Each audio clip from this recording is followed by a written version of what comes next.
और यहाँ जो वागरा के इलाके के गांव में हमने दौरा किया है, यकीन मानिए जिस किसी भी गांव में हम गए हैं, भारतीय जनता पार्टी का स्वागत हुआ है और कांग्रेस को गालियां दी है लोगों ने, और गालियां स्टेज पे चढ़ के दी है।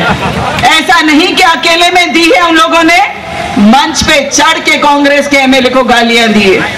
भाइयों और बहनों, 15 साल का वक्त कोई कम नहीं होता।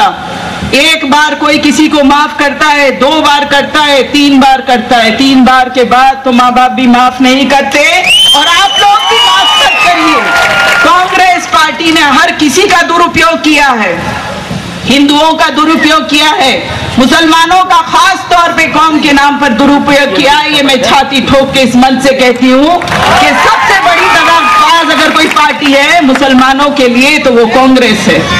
अभी मेरी बात होती है, जिस गांव में मैं जाती हूँ वहां बात करती हूँ लोगों से, और वो कहते हैं कि छोटे छोटे काम हमारे वागरा के एमएलए नहीं करते, छोटे छोटे जायज काम। भाइयों बहनों, जब वो छोटे काम आपके नहीं करते तो आपके बच्चों के रोजगार के मसले, नरेंद्र मोदी जी जो योजनाएं बनाते हैं वो योजनाओं को आप तक कहाँ पहुंचाएंगे।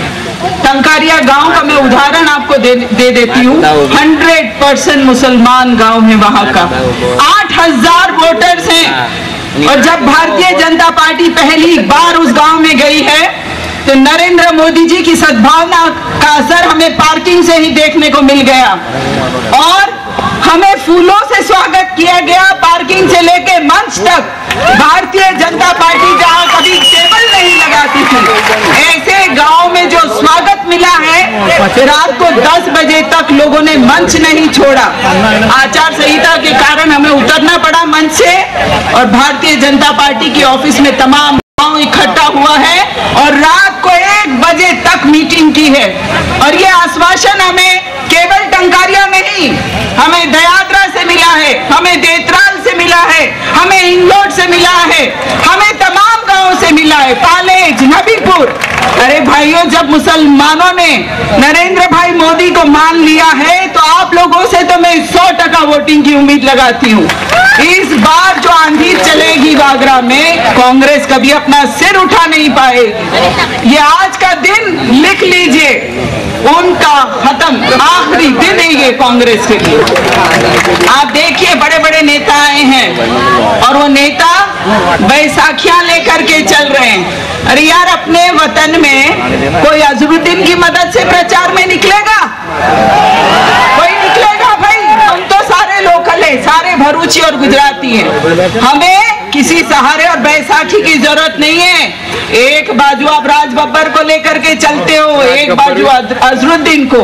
अरे भाई, आप क्या दिखाने चाहते हैं? अपने वतन में भी पहचान भुला दी आपने और लोगों ने उठा के फेंक दिया आपको।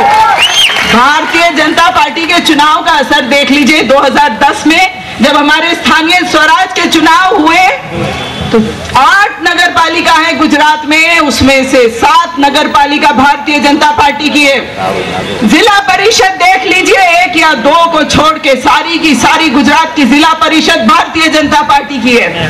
और तालुका परिषद तो कसम खाने तक को कांग्रेस के पास एक भी सीट नहीं है। तो पूरे गुजरात पर नरेंद्र भाई मोदी का झंडा तो छा चुका है।